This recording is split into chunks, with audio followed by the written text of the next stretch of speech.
लोकशाही न्यूज। चला तर मग पाहूयात आजच्या ताज्या घडामोडी।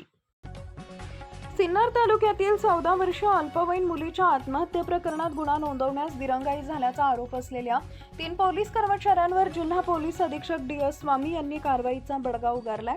या प्रकरणी 3 कर्मचाऱ्यांना निलंबित करण्यात आले असून तत्कालीन प्रभारी निरीक्षक भरत जाधव यांची नियंत्रण कक्षात बदली करण्यात आली आहे। अल्पवयीन मुलीच्या आत्महत्ये प्रकरणात गुन्हा नोंदवण्यास टाळाटाळ झाल्याचा आरोप होत होता। या प्रकरणातील दोषी अधिकाऱ्यांवर कारवाई करण्याची मागणी भाजप आमदार देवयानी फरांदे यांनी अधिवेशनात केली होती। त्यानंतर पोलीस अधीक्षक D स्वामी यांनी शनिवार दिनांक 4 रोजी रात्री कारवाईचे आदेश दिले। यामध्ये पोलीस कर्मचारी अमोल गुंजाळ आणि जयेश खाडे यांच्यासह त्या दिवसाचे ठाणे अंमलदार प्रशांत वाघ यांना निलंबित करण्यात आले। तत्कालीन प्रभारी पोलीस निरीक्षक भरत जाधव यांची नियंत्रण कक्षात बदली करण्यात आली आहे। दरम्यान भरत जाधव यांच्या जागी निरीक्षक सुनील बडगुजर यांचे पदभार त्यांनी स्वीकारलाय। सिन्नर तालुक्यातील अल्पवयीन मुलीच्या आत्महत्ये प्रकरणी पोस्को अंतर्गत गुन्हा दाखल असलेल्या मुख्य संशयित आरोपीला MIDC पोलिसांच्या पथकानं उत्तर प्रदेशातील सुलतानपूर जिल्ह्यात रविवारी 5 रोजी दुपारी ताब्यात घेतले। अध्यक्ष महोदय, आपल्या अनुमतीने मी अत्यंत गंभीर, वेदनादायी आणि संवेदनशील विषयाकडे सभागृहाचं आणि सरकारचं लक्ष वेधू इच्छिते।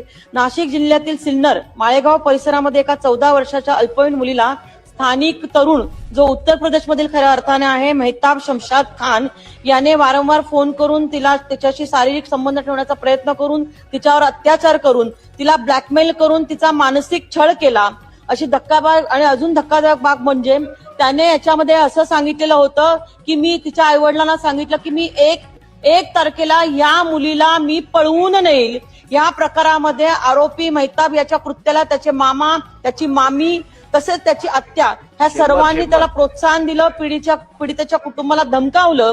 आणि सन्माननीय अध्यक्ष महोदय, या सततच्या त्रासाला, किती गंभीर विषयावर बोलतेय सन्माननीय अध्यक्ष महोदय, या सततच्या त्रासाला आणि ब्लॅकमेलिंगला कंटाळून अखेर दिनांक 2 जुलै 2026 रोजी त्या निष्पाप 14 वर्षीय अल्पवयीन मुलीने राहत्या घरी गळफास लावून आपली जीवनयात्रा संपवली आहे।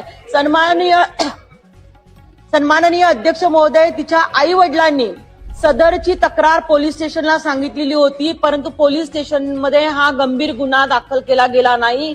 जर वेळेत हा गुन्हा दाखल केला गेला असता तर त्या मुलीने आत्महत्या केली नसती। म्हणून माझा अध्यक्ष महोदय आपल्याला विनंती आहे, बसा तुम्ही थोडा वेळ बसा। नाही,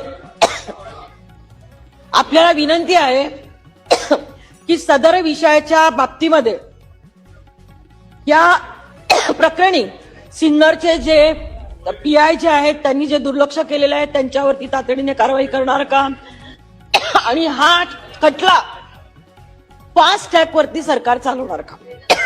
चला, लाईक करा, शेअर करा, सबस्क्राईब करा आणि बेल आयकॉन प्रेस करा।